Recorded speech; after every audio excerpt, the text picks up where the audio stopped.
मोरे घड़ी पनिया पिलाई दी है जान गे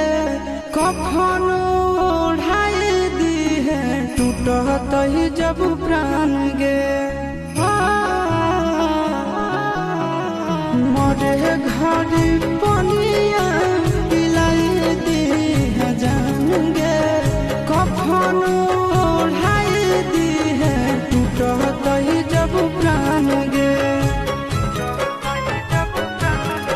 हगे हमारा से तोरा जाती प्यार होता भेंट साक्षात कर लगे